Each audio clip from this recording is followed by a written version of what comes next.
হযরত ওমর কাঁদতেছে, হযরত ওসমান কাঁদে, সবাই তো খোঁজ খবরে পাইতেছে, আমার মনে হয় কিছু নাই। ওমরকে ডাক দিয়ে বলে, ওমর, জান্নাতে যখন আমি মিশন করলাম, জান্নাত গুলো আল্লাহ তাআলা জান্নাতের বালাখানাকে এত সুন্দর করে সাজাইছেন, মণি মুক্তা হীরা জওহরাত মেশক আম্বর দ্বারা 2 ইটের জয়েন্ট দেওয়া হয়েছে।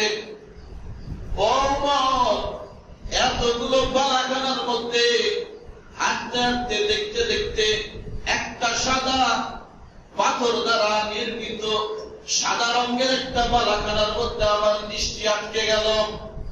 ওমর, এত সুন্দর করে ওই বালাখানাটা তৈরি করা হয়েছে। ফেরেশতাদেরকে বারবার আমি জিজ্ঞাসা করলাম, ও ফেরেশতারা, এই বালাখানাটা কার? ফেরেশতারা ডাক দিয়ে বলেন, ইয়া রাসূলুল্লাহ, আমরাও যখন এই রাস্তা দিয়ে অতিক্রম করি, একবার হলে ওই বালাখানার দিকে দৃষ্টিপাত করি, ওই বালাখানাটার দিকে তাকায় থাকি। আপনি জানেননি ওই বালাখানাটা কার? রাসূল আকরাম সাল্লাল্লাহু আলাইহি ওয়াসাল্লাম বলেন, ওই বালাখানাটা কার? ওমরকে জিজ্ঞাসা করতেছে, ওমর, জানেন ওই বালাখানাটা কার? ওমর বলে, আল্লাহু ওয়া রাসূলুহু আ'লাম, আল্লাহ এবং আল্লাহর রাসূল ভালো জানে, আমি তো জানি না ইয়া রাসূলুল্লাহ।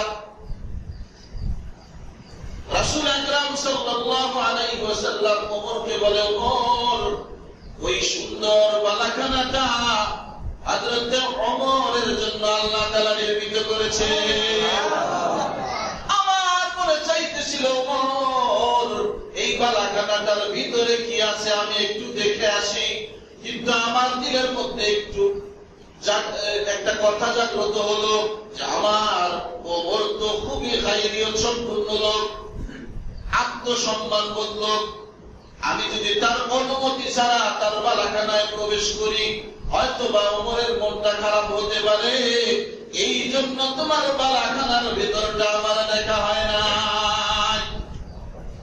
ওমর তার মাথাটা নিচের দিকে দিয়ে কান্না শুরু করে দিয়েছে। ইয়া রাসূলুল্লাহ,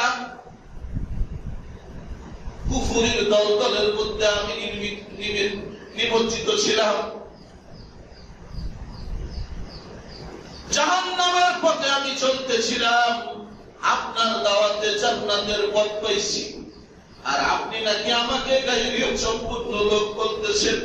আত্মসম্মান বোধ বুঝি আপনার কাছে আছে আমার, আমি ওমর আপনার কাছে কোনো আমার ইজ্জত সম্মানের কোনো বালাই নাই।